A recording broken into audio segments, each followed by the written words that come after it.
Welcome to iDream media. ఈరోజు మన ముందున్న గెస్ట్ ఆల్రెడీ ప్రోమో చూస్తే మీకు అర్థమైపోయి ఉంటుంది, మన వేణుస్వామి గారు ఈరోజు మనతో ఉన్నారు. నేను గత 2-3 సంవత్సరాల నుంచి అనుకుంటున్నాను అసలు వేణుస్వామి గారిని కలవాలి, ఒకసారి మనం మాట్లాడాలి, మనం కూడా ఇంటర్వ్యూ చేయాలి, కొన్ని విషయాలు తెలుసుకోవాలి అని నేను చాలాసార్లు ప్రయత్నించాను, బట్ అవ్వలేదు. ఫైనల్గా ఇప్పుడు అయ్యింది.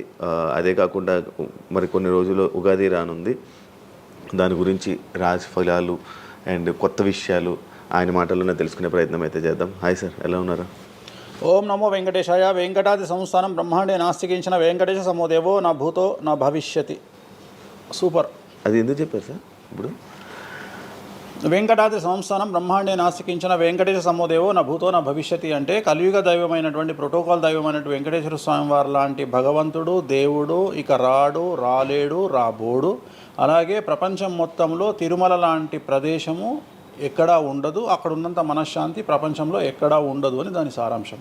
దానికి ఇంటర్వ్యూకి సంబంధం ఏమైనా ఉందా? నేను ఫాలో అయ్యేది శ్రీ వెంకటేశ్వర స్వామిని, కామాఖ్య అమ్మవారిని. సో మనం ఏదైతే జనరల్గా మాట్లాడతామో ఆ మాట్లాడే సందర్భంలో ఈ జనరల్గా నాకు ఇప్పటి వరకు గత 20 సంవత్సరాల నుండి ఏ ఇంటర్వ్యూలో కూడా పేపరు పెన్ను ప్రిపేర్ అవ్వడము, పేపర్లు పెన్నులు పెట్టుకొని వచ్చి కూర్చోవడము అలవాట్లేదు. సో నేను కూర్చొని మాట్లాడింది అంతా కూడా ఆ స్వామి అమ్మవారు మాత్రమే పలికిస్తారు. సో నేను మాట్లాడే ప్రతి మాట నాకు సంబంధం లేదు, ఎందుకంటే మీరు అబ్జర్వ్ చేసిరు నా దగ్గర ఏ పెన్ను లేదు, పేపర్ లేదు. మీరు ఏం అడుగుతారో నాకు తెలియదు, నేను మీతో ఈ ప్రశ్నలు అడగాలని నేను ఇంతవరకు చెప్పలేదు. సో మీరు ఏం అడుగుతారో మీ ఐక్యూ లెవెల్ని బట్టి ఉంటుంది. సో నాకు ఆన్సర్ చేసేది స్వామి అమ్మవార్లు ఆన్సర్ చేస్తారు. సో అది చెప్పి ఇంటర్వ్యూలో కూర్చోవడం నాకు అలవాటు. సో ఏదైనా మీరే పలికిస్తారు అనేటువంటి బ్లైండ్ నమ్మకంతో, గుడ్డి నమ్మకంతో ఆ స్వామిని అమ్మవారిని నమ్ముకొని కూర్చుంటాను ఇంటర్వ్యూలో. సో నాకు అలవాటు ఏంటంటే కలియుగ దైవం, ప్రోటోకాల్ దైవం మనం చూస్తుంటాం. మాకు రాముడు ఇష్టము, మాకు శివుడు ఇష్టము. వెంకటేశ్వర స్వామి వద్ద మాత్రమే డబ్బు ఉంటుంది, వేరే వాళ్ళ దగ్గర డబ్బులు ఉండవు. ఉదాహరణ, రాముడు ఉన్నాడు, సంవత్సరం నాడు ఒకటే రోజు ఆయన దగ్గరికి పోతాం మనం, అది శ్రీరామనవమి. శివుడు ఉన్నాడు, శివరాత్రి నాడు తప్ప ఎప్పుడూ పోము, కానీ ప్రతిరోజు వెళ్ళేది వెంకటేశ్వర స్వామి వారి దగ్గర. వెంకటేశ్వర స్వామి భోగమైనటువంటి అనుభవిస్తూ ఉంటాడు. ఆయనకు భోగ శ్రీనివాసులు అని వెంకటేశ్వర స్వామి వారు, మనం తిరుపతికి వెళ్తే తిరుపతిలో వెంకటేశ్వర స్వామి వారి దగ్గర చిన్న విగ్రహం ఉంటుంది కింద, దాన్ని భోగ వెంకటేశ్వర స్వామి అంటారు. అంటే ఆయనకున్నంత అనుభవించేదంతా ఆయన్ని అక్కడనే ఆ వెంకటేశ్వర స్వామి వారే అనుభవిస్తారు. సో అందుకని ఆయనకు అంత లగ్జరీ లైఫ్ ఉంటుంది. సో లక్ష్మి కూడా వెంకటేశ్వర స్వామి వారి దగ్గరనే ఉంటుంది. అంటే మన కలియుగంలో ప్రోటోకాల్ దైవం అంటే వెంకటేశ్వర స్వామి. డబ్బును ఎంజాయ్ చేయాలి, డబ్బు రావాలి, లగ్జరీస్ అంటే వెంకటేశ్వర స్వామి. అందుకనే వెంకటేశ్వర స్వామి వారి మాట తీసుకొని మాత్రమే నేను ఇంటర్వ్యూని స్టార్ట్ చేస్తాను. మీకు డబ్బు రావాలి? ఎవరికి? మీకు. నాకు డబ్బు వచ్చింది ఆల్రెడీ, ఎనఫ్. ఎలా వచ్చింది? ఎలా సంపాదించారు? సంపాదించాలనే కసి ఉంటుంది కాబట్టి సంపాదిస్తాం. అంటే నేను ఎలా నమ్ముతా అంటే, ఒక సామెత ఉంటుంది, వీడి జాతకమే బాగుంటే వీడి జాతకాలు ఎందుకు చెప్పుకుంటాడు. సో నా జాతకం బాగుంది అని ప్రూవ్ చేసుకోవడానికి the first ever astrologer range rover వాడేటువంటి జ్యోతిష్కుడు నేను ఒక్కనే ఇండియాలో. సో అన్ని లగ్జరీస్ లైఫ్లో ఎంజాయ్ చేస్తేనే వేరే వాడికి మనం మాట్లాడేటువంటి రైట్స్ ఉంటాయి అనేటువంటి ఉద్దేశం నాది. ఓకే, ఎగ్జాంపుల్ చెప్తా. ఒక తండ్రి ఒక 10 ఫోటోలు, ఒక Tendulkar photo, Modi photo, Amit Shah photo, ఒక ప్రముఖ హీరోయిన్ నయనతార ఫోటో, లేకపోతే ఒక రేవంత్ రెడ్డి ఫోటో, చంద్రబాబు నాయుడు ఫోటో, ఇట్లన్నీ తీసుకెళ్ళి పెట్టి ఇంట్లోకి వెళ్ళి తన కొడుకును పిలిచి, ఈ ఫోటోల్లో నువ్వు ఎవరు కావాలనుకుంటున్నావు అని అడిగితే వాడు అక్కడ ఉన్నటువంటి ఫోటోల్లో ఏదో ఒక ఫోటో పిక్ చేసుకుంటాడు. కానీ ఏ కొడుకు కూడా నీలాగా కావాలనుకుంటున్నా నాన్న అని చెప్పాడు. ఆ సిగ్గు వీడికి ఉండదు, అలా పెంచగలిగినటువంటి తత్వం వీడికి ఉండదు. సో నేను ఆ టైపు కాదు. నా కూతురు కానీ నా కొడుకు కానీ నీలాగా పెరగాలి నాన్న, నీలాగా నేను ఒక రోల్ మోడల్ అయితే నాన్న అనిపించుకునేటువంటి పరిస్థితి ఉన్నది. మీ ఫోటో కూడా పెడతారు అక్కడ? పెట్టను, నేను అసలు పెట్టను. నా కూతురే ఇవన్నీ నాకు వద్దు అని ఇట్లా పక్కకు జరిపి నేను నీలాగా తయారవుతా అని చెప్తుంది నా కూతురు. So that is my aim. So aim కదా సక్సెస్. నేను ఇవాళ నా కూతురు నన్ను చూస్తే నా తండ్రి నాకు రోల్ మోడల్ అని చెప్తుంది. రోల్ మోడల్ అని చెప్పాలంటే అన్ని రకాలుగా ఉండాలి. మనము ఒక కూతుర్ని చూసుకునే విధానంలో ఉంటుంది, ఒక భార్యను చూసుకునే విధానంలో ఉంటుంది. అలాగే సామాజికంగా మనం మన కూతురికి ఏమి ఇస్తున్నామో, కొడుకుకి ఏమి ఇస్తున్నామో, సమాజంలోకి వాళ్ళని ఎట్లా వదులుతున్నాము అనేటువంటిది కూడా అది ముఖ్యమైనటువంటి విషయం. సో ఇవన్నిటికీ సంసిద్ధతను వ్యక్తం చేయాల్సినటువంటి పరిస్థితి, వీటిని తయారు చేయాల్సినటువంటి పరిస్థితి నా మీద ఉంటుంది. సో నన్ను ఫస్ట్ ఎవరు కూడా క్వశ్చన్ చేయడానికి వీలు లేదు. అంటే నా దగ్గరకు వచ్చేవాడు, వేణుస్వామి నీ జాతకం బాగుంటే నువ్వు జాతకాలు ఎందుకు చెప్పుకుంటావు? సో ఇప్పుడు నేను ఒక హీరోయిన్ని తయారు చేయాలి అంటే ఎలా తయారు చేయాలో నాకు తెలుసు. అంటే ఆమె జాతకంలో యోగం ఉంటే ఆమెను సూపర్ స్టార్ని ఎలా చేయాలో నాకు తెలుసు, ఒక హీరోని సూపర్ స్టార్ని ఎలా చేయాలో నాకు తెలుసు. సో ఎలా చేస్తారు మీరు? పూజలతోనే అయిపోతారా? పూజలతోనే అయిపోతారు. అంటే వాళ్ళకి టాలెంట్ అవసరం లేదు? వాళ్ళకి టాలెంట్ జాతకం ఉంటేనే అంటున్నా కదా, యోగం ఉంటేనే అవుతారు కదా. జాతకంలో ఉంటుందని ఉంటుంది, ఒకవేళ ఉన్నదని మనకు కనిపించింది. అవును, వాళ్ళకి ఒకవేళ టాలెంట్ లేకపోతే అసలు టాలెంట్ అనేది ఇండస్ట్రీలో ఎవరికీ ఉండదు. Practice makes perfect. ఓకే, దానంత పనికి మాలిన మాట ఇంకోటి లేదు. శివ రాగానే ఫస్ట్ ఇంటర్వ్యూలోనే ఇరగదీయడు. శివ 1వ ఇంటర్వ్యూకు, శివ 100వ ఇంటర్వ్యూకు నక్కకు నాగలో అనుకున్నంత తేడా ఉంటుంది. మరి శివ ఫస్ట్ ఇంటర్వ్యూలోనే టాలెంట్ ఇరగదీసిండా? Practice makes perfect. అంత ఛాన్స్ ఇవ్వట్లేదు కదా ఇప్పుడు ఇండస్ట్రీలో. ఎవరు ఇక్కడికి వచ్చి ప్రాక్టీస్ చేసుకుంటామంటే ఛాన్సులు రావట్లేదు కదా. ఆటోమేటిక్గా టాలెంట్ అనేది మనము ప్లే చేస్తున్న రోల్స్ను బట్టి వస్తుంది. డైరెక్ట్గా అల్లు అర్జున్ గంగోత్రి సినిమాలో చూసిన అల్లు అర్జున్కు, పుష్ప 3లో చూసిన అల్లు అర్జున్కు కోడిపిల్ల లెక్క కళ్ళు తిరిగి కింద పడతాం అందరం. ఆయన హావభావాలు కానీ, ఆయన ముఖవర్చస్సు కానీ, గంగోత్రి సినిమాలో ఉన్నటువంటి అల్లు అర్జున్కు, పుష్ప 3కి. మరి గంగోత్రిలోనే పుష్ప 3 లాగా ఎందుకు లేడు అల్లు అర్జున్ అంటే? మరి అప్పుడు టాలెంట్ లేదా? సో ఇక్కడ ప్రాక్టీస్ మేక్స్ పర్ఫెక్ట్. అంటే కొన్ని పనికి మాలినటువంటి మాటలు మాట్లాడేటువంటి ఎప్పుడో 50 ఏళ్ళ కింద సామెతలను తీసుకొచ్చి రుద్దే ప్రయత్నం చేస్తారు. సో ఇక్కడ టాలెంట్ అనేది పక్కన పెడదాం, అవకాశం ముఖ్యం. నువ్వు టాలెంట్ ప్రూవ్ చేసుకోవాలంటే అవకాశం ముఖ్యం. శివ అనేవాడు యాంకరింగ్లో తోపు తురుము అని ప్రూవ్ చేసుకోవాలంటే అవకాశం ముఖ్యం. అవకాశం లేకపోతే శివలో టాలెంట్ ఉండదు, ఆ టాలెంట్ డెవలప్మెంట్ ఉండదు. సో ఇక్కడ ఏంది అంటే అవకాశాలు రావడం కోసం మనం ప్రయత్నం చేస్తాం. ఒక సీఎం సీట్ ఎక్కడం కోసం సీఎం ఏం చేస్తాడు అని తెలవాలి అంటే సీట్ ఎక్కాలి. సీట్ ఎక్కిన తర్వాత సీఎంగా ఈయన పనికొస్తాడా రాడని డిసైడ్ అవుతుంది. అట్లనే ఒక అమ్మాయి హీరోయిన్ అయిన తర్వాత ఈ అమ్మాయికి అంత సీన్ ఉందా లేదా అనే విషయం తెలుస్తుంది. సో మనం కనుక నయనతారని తీసుకున్నా, సమంతని తీసుకున్నా, ఏ హీరోయిన్ తీసుకున్నా, ఏ హీరోని తీసుకున్నా, వాళ్ళ ఫస్ట్ సినిమాకు, వాళ్ళ 3వ సినిమాకు, వాళ్ళ 30వ సినిమాకు ఎక్స్ట్రీమ్ చేంజెస్ ఉంటాయి. సో ఇవన్నీ ఎట్లా వస్తున్నాయి అంటే ఫస్ట్ సినిమాకి టాలెంట్ లేదు, వాళ్ళు సానబట్టబడతారు. వాళ్ళకు వచ్చేటువంటి క్యారెక్టర్ల ద్వారా వాళ్ళు ఆ లెవెల్కి వస్తారు. అట్లనే ఒక గ్రామస్థాయి సర్పంచ్ నుండి స్టార్ట్ అయినటువంటి వ్యక్తి వాళ్ళ రాష్ట్రానికి, తెలంగాణకు ముఖ్యమంత్రి అయిన రేవంత్ రెడ్డి అంటే ఆయన ప్లానింగు, ఆయన ఎట్లా చేయాలి, ఎట్లా సీఎం కావాలి అనే ఆలోచనల ద్వారా ఇక్కడికి వచ్చిండు. తెలంగాణలో కాంగ్రెస్లో ఎంతోమంది తోపులు తురుములు ఉండగా రేవంత్ రెడ్డి ఎందుకు సీఎం అయ్యిండు అంటే రేవంత్ రెడ్డి టార్గెట్ సీఎం పదవి. మధ్యలో ఉండేవాళ్ళు వేరే వాళ్ళందరూ టార్గెట్ సీఎం పదవి కాదు. కానీ రేవంత్ రెడ్డి మాత్రమే అన్ని కష్టాలు పడ్డాడు, రేవంత్ రెడ్డి మాత్రమే సీఎం టార్గెట్ చేసుకొని వాళ్ళ పదవి వచ్చింది. సో ఇది ప్రాక్టీస్ మేక్స్ పర్ఫెక్ట్. సో మనం ఎంత ప్రాక్టీస్ చేస్తే అంత పర్ఫెక్ట్ అవుతాం. అంతేగాని టాలెంట్ చూపించుకోవాలి అంటే అవకాశం రావాలి, అవకాశం వచ్చిన దాన్ని వాడుకోవాలి, అన్నిటికంటే ధైర్యం కావాలి. There is no development in comfortable zone. కలియుగంలో కంఫర్టబుల్ జోన్లో ఎప్పుడూ డెవలప్మెంట్ ఉండదు. తెలంగాణ రాష్ట్రంలో కాంగ్రెస్ పార్టీలో మనం గనక కాంగ్రెస్ పార్టీలో ఉన్నటువంటి వ్యక్తులను తీసుకుంటే ఒక రేవంత్ రెడ్డి మినహా ఎవరు కూడా జైలుకి వెళ్ళలేదు. రేవంత్ రెడ్డి జైలుకు వెళ్ళడానికి కూడా సంసిద్ధత వ్యక్తం చేసినాడు, అలాంటి ఫైటింగ్ చేసినాడు. అంటే కంఫర్టబుల్ జోన్ దాటి రిస్క్ జోన్లో ఫైట్ చేయడం వల్ల ఇవాళ సీఎం అయినాడు. మిగతా వాళ్ళందరూ ఎక్కడనో దగ్గర భయపడ్డమో, బాధపడ్డమో, వెనకడిగేయడం వల్లనో వాళ్ళు అక్కడనే ఉండిపోయారు. ఈయన మాత్రమే జైలుకు వెళ్ళి మరీ ఫైట్ చేసి వాళ్ళ సీఎం అయ్యాడు. అంటే ఎవరైతే కష్టపడతారో వాళ్ళకు ఫలితం దక్కుతుంది, ఎవరైతే కంఫర్టబుల్ జోన్లో ఉంటారో వాళ్ళు కంఫర్ట్ లెవెల్ అట్లనే ఉంటుంది.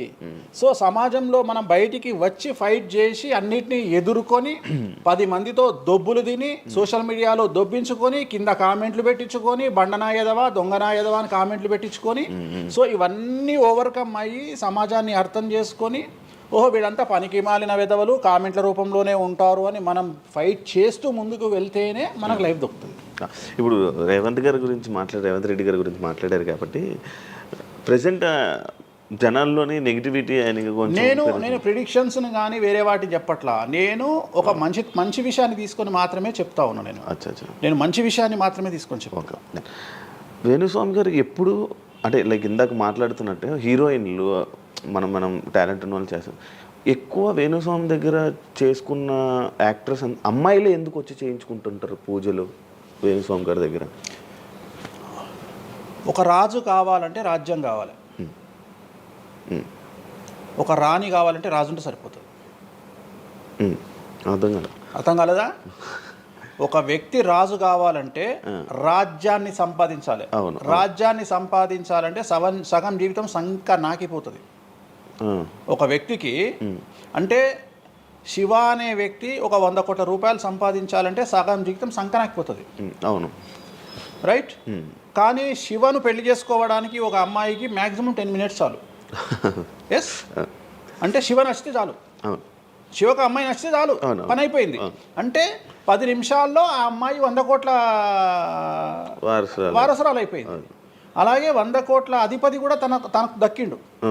సో అమ్మాయిల డెవలప్మెంట్ అనేది ఎక్స్ట్రీమ్గా ఉంటుంది. ఉదాహరణ, ఒక ఇంటర్వ్యూకు 10 మంది అమ్మాయిలు 3 అబ్బాయిలు వస్తే ఈ 10 మంది అమ్మాయిల ఇంటర్వ్యూలు అయిపోయినాక వీళ్ళు సెలెక్ట్ కాకపోతే వాడి అదృష్టం మహాసుడిగా ఉంటే వాడు వస్తాడు సీన్లోకి. అంతే తప్ప 99% వీడు ఇక్కడనే కథం అయిపోతారు అమ్మాయిల దగ్గరనే, వాడికి అంత అవకాశం ఉండదు. సో కలియుగం అనేది 2002 తర్వాత షిఫ్ట్ అయింది.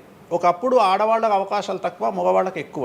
ఇప్పుడు టోటల్ రివర్స్ అయింది. ఏంటంటే 95% అవకాశాలు అమ్మాయిలకే ఉంటాయి, ఒక 5% మాత్రమే అబ్బాయిలకు ఉంటాయి. అందుకే అబ్బాయిలు అందరూ ఇప్పుడు అమ్మాయిలా మారిపోతున్నారు అంటారా? బెస్ట్ కదా. ఇప్పుడు మొత్తం జెండర్ అంతా మారిపోయింది. కారణం ఏంటంటే అమ్మాయిలకు ఉండేటువంటి వెసులుబాటు అబ్బాయిలకు ఉండదు. నేను అదే చెప్తున్నా. ఇప్పుడు మగవాడు కష్టపడి పైకి రావడానికి చాలా టైం తీసుకుంటుంది, ఆడవాళ్ళు పైకి రావడానికి చాలా ఈజీగా పైకి వస్తారు. నేను అనేది ఏంటంటే వాళ్ళ కష్టముతో పాటు వాళ్ళ గ్లామర్ వాళ్ళకు తోడవుతుంది. అవును, ఇప్పుడు మీరు ఏ పాయింట్ చెప్పారో అర్థమైంది. ఇప్పుడు అమ్మాయిలకి ఎలాగో అవకాశాలు ఉన్నాయి కదా, మరి ఆల్రెడీ వాళ్ళకి ఎలాగో అవకాశాలు వస్తాయి కాబట్టి మరి మీరు వాళ్ళని ఎందుకు అమ్మాయిలనే చూడడం? అబ్బాయిలు అంటే రాని వాళ్ళకు నేను చూస్తున్నా. ఇప్పుడు వచ్చిన వాళ్ళు నా దగ్గరికి రారు కదా. ఓకే, ఇప్పుడు కరోనా వస్తేనే హాస్పిటల్కి పోతాడు, కానీ కరోనా రాకముందే పండుకోడు కదా హాస్పిటల్లో. సో అట్లనే వేణుస్వామితో పని ఉంటేనే వస్తారు. రెండవది, అమ్మాయిలకు ఉండే వెసులుబాటు ఏంటంటే అబ్బాయిలు కూడా చేసుకుంటారు నా దగ్గర, కానీ అబ్బాయిల డెవలప్మెంట్ అనేది చాలా తక్కువగా ఉంటుంది. ఉదాహరణ, నా దగ్గరికి వచ్చే అమ్మాయిలు ఓన్లీ సినిమా కోసం రారు. చాలామందికి తెలియదు ఈ విషయం. అంటే చాలామంది ఏమనుకుంటారంటే వేణుస్వామి దగ్గరికి వచ్చే అమ్మాయిలు సినిమా కోసమే వస్తారు, రారు. నా దగ్గరికి వచ్చే అమ్మాయిలు ఒక రాజకీయ నాయకురాలిగా వక్తగా కావాలని వస్తారు. సో పొలిటీషియన్ కావాలని వస్తారు. అన్నిటికంటే ఎంటర్ప్రెన్యూర్ కావాలని వస్తారు. ఒక బోటికో లేకపోతే ఒక గోల్డ్ షాపో ఏదో పెట్టుకొని బిజినెస్ కోసం వస్తారు. సో నా దగ్గరకు వచ్చేటువంటి వాళ్ళల్లో 10 మందిలో 1-2 సినిమా ఇండస్ట్రీకి సంబంధించిన వాళ్ళు వస్తారు. 8 మంది వేరే వేరే వేరే వేరే వ్యాపారాలకు సంబంధించి చాలా ఉన్నాయి. ఇప్పుడు లైసెన్సింగ్ చేసేవాళ్ళు ఉన్నారు, చాలామంది తెలియదు. ఇప్పుడు ఢిల్లీలో లైసెన్సింగ్ చేసేవాళ్ళు 100 మంది అమ్మాయిలు ఉన్నారు నాకు తెలిసిన వాళ్ళు. అంటే పెద్ద పెద్ద కాంట్రాక్ట్లు ఇప్పించేవాళ్ళు, పెద్ద వాళ్ళు. సో అలాంటి వాళ్ళు నా దగ్గరికి ఎక్కువగా వస్తారు. అంటే నా దగ్గరికి వచ్చేవాళ్ళు ఈ ఉద్యోగాలు చేసుకునే వాళ్ళు, ఇలాంటి వాళ్ళు రారు. నేనేమంటానంటే job is a biggest scam in the world. ప్రపంచంలో ఉద్యోగం అనేది అతిపెద్ద స్కామ్. సో దాన్ని ఇప్పుడు ఒక కోతి ఉంది, ఆ కోతికి మీరు డజన్ అట్టిపళ్ళు ఇవ్వండి, ఒక 2,000 రూపాయలు ఇవ్వండి, అది డజన్ అట్టిపళ్ళే తీసుకుంటుంది. కానీ ఈ 2,000 రూపాయలతోటి నేను ఒక 10 గెలలు కొనుక్కుంటాననే నాలెడ్జ్ దానికి లేదు. అంటే ఒక రకంగా జాబ్ అనేది ఇచ్చి ఆ వ్యక్తిని మనం మోసం చేయడం. సో జాబ్కి అలవాటు అయిపోయిన వాడు కంఫర్టబుల్ జోన్లోకి వెళ్ళిపోతాడు. సో నేనేం చెప్తా అంటే ఆ జాబు నుండి మనమే 100 జాబులు ఇచ్చే స్థాయికి ఎదగాలి అనే కసి ఉండి అక్కడికి వెళ్ళాలి. ఆ కసి ఉంటేనే పని లేదు. కలియుగంలో కష్టపడి అనే మాట మాట్లాడితే దానంత దరిద్రం ఇంకోటి లేదు. ప్రపంచంలో అతి పెద్దగా ఎక్కువగా కష్టపడేది గాడిది. అది ఈ పాటికి ఎక్కడో ఉండాలి, అది లేదు. రైట్. సో మనం కష్టపడడం కాదు, బ్రెయిన్తో పని చేయాలి. కష్టంతో పాటు బుర్ర ఉండాలి. కష్టం అనేది పనిచేయదు. నేను ఏమంటున్నానంటే ఈ ప్రపంచంలో బాగా కష్టపడేటువంటి మనిషి డ్రైనేజీలోకి దిగి పనిచేసేటువంటి సేవకుడు. సో ఆయన పడే కష్టానికి పర్ డే 10 లక్షలు ఇచ్చినా తక్కువనే, కానీ మనం ఆయనకి అట్లా ఇవ్వట్లా. అంటే ఇక్కడ బ్రెయిన్తో పనిచేసే వాడికే డబ్బు మిగులుతుంది. నేను మాట్లాడేది బ్రెయిన్తో. కానీ అమ్మాయిలకు బ్రెయిన్ కంటే కూడా వాళ్ళ అందముతో పనిచేస్తే డబ్బులు దొరుకుతాయి. ఇప్పుడు ఇప్పుడు మనం ఉన్నాం, నువ్వో నేను ఒక ఇన్స్టాగ్రామ్లో పోస్ట్ పెడితే ఎవరు చూడు. అదే ఒక అమ్మాయి పెడితే 2 మిలియన్లు వెళ్ళిపోతుంది. ఇప్పుడు అదే కదా జరిగేది. ఇప్పుడు బెట్టింగ్ యాప్స్లోకి వీళ్ళు ఎందుకు వచ్చారు అంటే వాళ్ళను ట్రాప్ చేసేవాడు కూడా ఈ అమ్మాయిలకు 2 మిలియన్ల ఫాలోవర్స్ ఉన్నారు, కనీసం 1 మిలియన్కు రీచ్ అవుతుంది వీళ్ళ వీడియో అనే ఉద్దేశంతో పెట్టిస్తున్నాడు. సో పెట్టడం ఎందుకు ఏంటి అనవసరం పక్కన పెడితే వాళ్ళకుండే క్రేజ్, అమ్మాయిలకు ఉండే క్రేజ్ అలాంటిది. నేను అదే చెప్తున్నా, ఆ క్రేజ్ అమ్మాయిలకు చాలా ఈజీగా వస్తుంది. ఎందుకంటే గ్లామర్గా ఉండే అమ్మాయిలు చాలా ఈజీగా జనాల్లోకి వెళ్ళిపోతారు. సో చాలా వాళ్ళకు ఉండే అవకాశాలు చాలా ఎక్కువ. ఇప్పుడు రీసెంట్ మీరు బెట్టింగ్ యాప్ ఇన్ని రోజులు లేని బెట్టింగ్ యాప్ అంటే గత 2 సంవత్సరాల నుంచి ఫైట్ చేస్తున్నారు బెట్టింగ్ యాప్ల గురించి వీళ్ళు. సడన్గా ఇప్పుడు సెలబ్రిటీలు అందరూ బెట్టింగ్ యాప్లు ఇరుక్కుంటున్నారు. సెలబ్రిటీలే కాదు, 2025 సంవత్సరంలో సెలబ్రిటీ అనే ప్రతి ఒక్కడు ఏదో సమస్య ఇరుకుతాడు. అది అల్లు అర్జున్తోనే స్టార్ట్ అయింది. సో జాతకంలో అల్లు అర్జున్ యోగంలో 6వ ఇంట్లో శని, అల్లు అర్జున్ది కన్యారాశి. కన్యారాశి 6వ ఇంట్లో శనిలో ఉండగా అల్లు అర్జున్ జైలుకి వెళ్ళాడు. సో దానివల్ల ఆయనకు వెంట్రుక ముక్కతో సమానం. ఎందుకంటే తెల్లారు వచ్చి ఆయన టిఫిన్ చేస్తే ఆపలేరు, ఆయన టూర్కు పోతే ఆపలేరు, ఆయన రేపు పొద్దున పుష్ప 3కి 3,000 కోట్లు వసూలు చేస్తుంది, దాన్ని ఎవడు ఆపలేడు. అంటే ఒక వ్యక్తిని జైలుకు పోయి ఇచ్చినంత మాత్రం ఎవడు ఆపలేడు. మహా అంటే బెయిల్ తీసుకొని బయటకు వస్తాం. ఇప్పుడు రేపు పొద్దున ఈ 11 మంది కూడా సరే జైలుకు పోతారా పోరా అంత తీవ్రమైన నేరమా నాకు ఐడియా లేదు. సో వాళ్ళు పోయినా మళ్ళీ 10వ రోజు వచ్చి మళ్ళీ 11 నాడు వాళ్ళు మళ్ళీ స్టేటస్ పెట్టుకుంటారు. దానివల్ల పెద్ద ఒక కొంపలముని ఏదేం లేదు. కాకపోతే ఇక్కడ జాతక రీత్యా ఎందుకే ఇప్పుడు జరుగుతుంది అంటే, ఎందుకు జరుగుతుంది అంటే, ఎవరి జాతకంలోనైతే ఆ ప్రత్యేకమైనటువంటి టైమింగ్ వస్తుందో ఆ టైమింగ్లో ఉండేవాళ్ళు జైలుకు వెళ్ళడమో, సమస్యల పాలవడమో, మీడియాకి ఎక్కడమో. ఇప్పుడు అందరూ మీడియాకి ఎక్కిన అందరు జైలుకి వెళ్ళరు. సో ఇంకోటి ఏంటంటే, ఇప్పుడు ఒకప్పుడు జైలు అంటే భయము, ఇప్పుడు జైలు అనేది క్వాలిఫికేషన్ అంటే జనరల్గా ఇప్పుడు పొలిటీషియన్ అయితే జైలుకు పోగానే సీఎం అవుతాడు అనే నమ్మకం వచ్చింది అందరికీ. అట్లనే కొన్ని నమ్మకాలు వచ్చినాయి. ఇప్పుడు అల్లు అర్జున్ పోయి వచ్చాడు, ఏమైంది? సో అదే సినిమా ఇంకా ఆయన అనుకున్న దానికంటే ఇంకా కొద్దిగా ఎక్కువ డబ్బులు వసూలు చేసింది. సో ఇప్పుడు వీళ్ళు కూడా అంతే. కాకపోతే జాతకాల్లో చూసుకోవాల్సింది ఎందుకు ఇట్లాంటివి జరుగుతాయంటే, అష్టమ శని అంటే 8వ ఇంట్లో శని వచ్చినప్పుడు, 6వ ఇంట్లో శని వచ్చినప్పుడు, 12వ ఇంట్లో శని వచ్చినప్పుడు, 1వ ఇంట్లో శని వచ్చినప్పుడు, 6వ ఇంట్లో గురువు వచ్చినప్పుడు, 12వ ఇంట్లో గురువు వచ్చినప్పుడు ఇలాంటి సంఘటనలు వ్యక్తిగతమైన జీవితంలో జరిగే అవకాశాలు ఉంటాయి. ఇప్పుడు ఏదైతే కన్యారాశికి ఈ నెల 30 వరకు బ్యాడ్ ఉందో అది తులారాశికి షిఫ్ట్ అవుతుంది 1వ తారీఖు నుండి. అంటే ఏప్రిల్ 1వ తేదీ నుండి రాబోయే 2.5 సంవత్సరాల పాటు తులారాశి సెలబ్రిటీలు ఎవరైతే ఉంటారో వాళ్లకు సేమ్ సంచలనాలు, జైలుకు వెళ్ళడాలు, ఇలాంటి సమస్యలు అనేటువంటివి రాబోతున్నాయి. వేణుస్వామి గారు చేసిన తప్పులకి నలిగిపోతూ ఆయన మీద జరుగుతున్న ట్రోల్స్ తీయించడానికి లక్షలు ఖర్చు పెడుతున్నాడనే పబ్లిక్లో టాక్ అనేది నడుస్తుంది. అది ఎంతవరకు నిజం? అసలు పట్టించుకొని అవి ఎంజాయ్. ట్రోల్స్ని ఎంజాయ్ చేస్తారా? ట్రోల్స్ని ఎంజాయ్ చేస్తాను నేను. ట్రోల్స్ని ఎంజాయ్ చేస్తాను నేను. ఎందుకు అంటే నేను నమ్మేది ఏంటంటే, any publicity is good publicity అని నమ్మే వ్యక్తిని నేను. బ్యాడ్ ఆర్ గుడ్ పబ్లిసిటీ నేను అనే పాయింట్ ఏంటంటే, ఒక అంబానీ ఫ్యామిలీ పెళ్లిళ్ళు చేసుకున్నారు, 5,000 కోట్లు ఖర్చు పెట్టి పెళ్లిళ్ళు చేసుకోవడానికి ప్రధానమైన కారణం ఏంది? పబ్లిసిటీ పిచ్చి. వేణుస్వామికి 500 కోట్ల పబ్లిసిటీ ఫ్రీగా వచ్చినప్పుడు ఎందుకు వద్దంటాడు? పిచ్చిన కొడుక వేణుస్వామి అన్నా? కాదు కదా. ఒక ప్రైమ్ టైంలో 7 గంటలకు నేను ఒక ఛానల్లో అరగంట షో కొనాలంటే నాకు కనీసం ₹1,00,000 అవుతుంది. నేను పిచ్చిన కొడుకునా? నాకు వచ్చే పబ్లిసిటీ ఎంత ఎక్స్ట్రీమ్ పబ్లిసిటీ వస్తుంది. నేను ఎప్పుడు బాధపడతా? నా లైఫ్ డిస్టర్బ్ అయినప్పుడు బాధపడతా, నా ఫైనాన్షియల్ రూట్ ఆగిపోయినప్పుడు బాధపడతా. ఇప్పుడు నేను 12వ సంవత్సరంలో సినిమా ఇండస్ట్రీకి వచ్చిన. నా కమాండింగే మీడియా, నా కమాండింగే సినిమా ఇండస్ట్రీ, నా కమాండింగే పొలిటికల్, నా commanding all aspects of life. అలాంటి నేను నా జాతకాన్ని అంటే ఏం తెలియకుండానే బ్లైండ్గా వచ్చి మీడియా ముందర మాట్లాడేసి దొబ్బులు తిని వెళ్ళిపోదాం అనుకుంటున్నా? అంటే నాకంటూ కొన్ని క్లారిఫికేషన్స్ ఉంటాయి కదా. ఇప్పుడు ఉదాహరణ, ఇప్పుడు ఒక వ్యక్తి మీద ఒక లీగల్ అలిగేషన్ వచ్చినప్పుడు వాడు యాంటిసిపేటరీ బెయిల్ తీసుకుందామా, లాయర్ను మాట్లాడుకుందామా, ఏం చేద్దాం అని ఆలోచిస్తాడు కదా. అట్లనే మనం అడవిలోకి వెళ్ళేటప్పుడు టైర్ పంక్చర్ అయితే ఏం చేస్తామని ఆలోచించుకుంటాం కదా. అట్లనే ఒక అడవిలో ట్రావెల్ చేసినప్పుడు మనం ఆలోచించుకొని ట్యాంక్ డీజిల్ ఫుల్ చేయించుకుంటాం కదా. సో అట్లా నాకు ఉండవు ఆలోచనలు. నేను ఆలోచించుకోకుండానే ఇలాంటి పనులు చేస్తున్నా. సో వేణుస్వామిని దెబ్బ కొట్టాలి అన్నా, ఎవరిని దెబ్బ కొట్టాలన్నా ఫైనాన్షియల్గా దెబ్బ కొట్టాలి.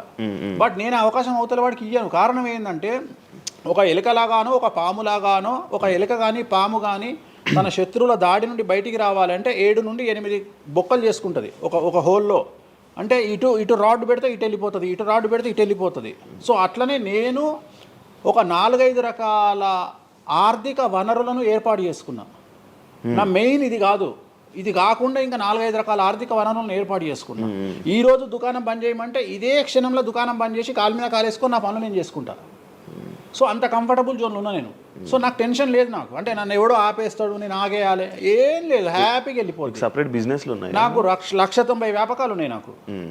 నన్ను జ్యోతిష్యం నేను 4 నెలలు జ్యోతిష్యం చెప్పుకోకపోతే జ్యోతిష్యం మీద సంపాదించేదానికంటే ఇంకో 5 రూపాయలు ఎక్కువ సంపాదించుకున్నా. ఇప్పుడు మధ్యలో నేను ఒక 4 నెలలు రెస్ట్ తీసుకొని నాకు వేరే వ్యాపకాలు చూసుకుంటే నాకు ఈజీ, ఎందుకంటే నేను కాన్సన్ట్రేషన్ చేయలేకపోతున్నా.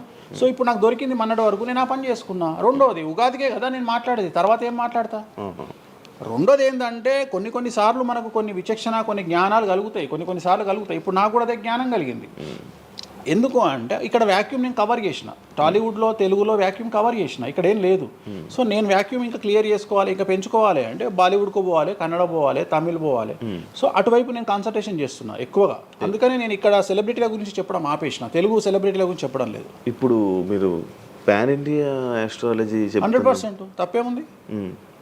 అదే విన్నాను రీసెంట్గా, యుఎస్ దుబాయ్ అవన్నీ వెళ్తున్నారంట. అంటే దాని అర్థం క్లయింటేల్ ఉందనే కదా. ఇప్పుడు మన యూరోప్ పోయి వచ్చిన సరే, ఒక పెద్ద విషయంలో వెళ్ళేసి వచ్చిన చెప్పుకోవాలని లేదు, చెప్పను. క్లయింటేల్ ఉంది. ఆస్ట్రేలియాకి రెగ్యులర్గా ఎవ్రీ 3 months ఆస్ట్రేలియా పోతా, ఎవ్రీ 3 months లండన్ పోతా నా క్లయింటేల్కు. తప్పేముంది? అంటే ఉన్నట్టే కదా నేను అనేది, ఉన్నట్టే కదా. ఇప్పుడు విచక్షణ కలిగిన వాడు ఆలోచిస్తాడు. అంటే వేణుస్వామి మీద ఎందుకు వస్తున్నాయి రూమర్స్, ఎందుకు వేణుస్వామిని టార్గెట్ చేస్తున్నారు, నాకు అనవసరం. వాళ్లకు అవసరం ఉన్నోడు ఎంక్వైరీ చేసుకొని నా దగ్గరకు వస్తాడు. నేను ఇంకోటి అందరికి ఒకటే చెప్తా, నా పాజిటివ్ వీడియోల కంటే నా నెగిటివ్ వీడియోలే చూడండి. ఫస్ట్ జనాలు నన్ను ఎక్కిన వీడియోలు చూడండి, నన్ను దొబ్బిన వీడియోలు చూడండి, నా గురించి నెగిటివ్గా పెట్టిన వీడియోలు చూడండి. అప్పటికే మీకు నా మీద నమ్మకం కలిగితేనే నా దగ్గరికి రండి, లేకపోతే రావద్దు. ఫస్ట్ వాటిని ఎంజాయ్ చేయండి, వాటిని ఫుల్ ఎంజాయ్ చేయండి, చేసి నా దగ్గరికి రండి. అట్లాంటి వాళ్ళే నా దగ్గరకు వస్తారు. అవునా? నాకు అదే కావాలి. చెప్పారా? నాకు అదే, నాకు టీవీలో ఎప్పుడు కూడా చెప్తున్నా కదా, వాళ్ళు వచ్చిన వాళ్ళు ఎవరైనా వచ్చిన వాళ్ళు చెప్తారు కదా. ఇప్పుడు ఉదాహరణ ఏమంటారు అంటే, ఇప్పుడు కామాఖ్య ఉంది, కామాఖ్యకి వెళ్తే ఇప్పుడు ఎవరో ఒకళ్ళు పబ్లిసిటీ చేసిరు, కామాఖ్యలో నాన్ వెజ్ ఉండదు, లిక్కర్ ఉండదు అని చెప్పి పబ్లిసిటీ చేసిరు.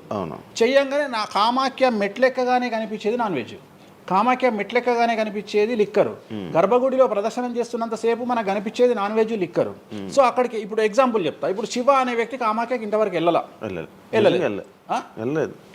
సో ఇప్పుడు ఏమనుకుంటాడంటే వేణుస్వామి గురించి చెప్పిన ప్రచారాన్ని శివ నమ్ముతాడు.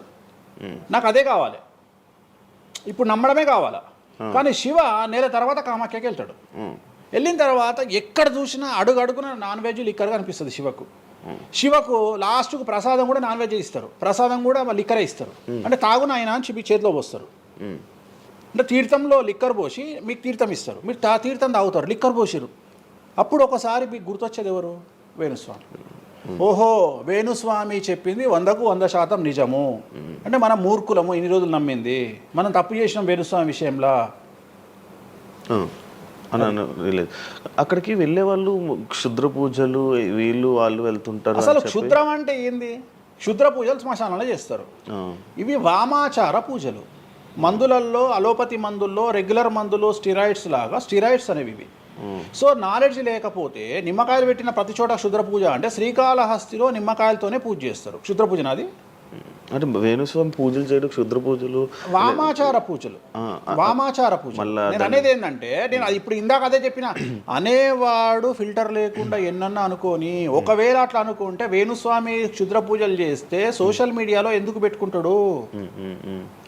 నా లైఫ్లో నేను చెప్పేది ఒకటే, నేను ఆస్ట్రాలజీలో కానీ బ్రాహ్మణ్ కమ్యూనిటీలో కానీ నేను సన్నీ లియోను.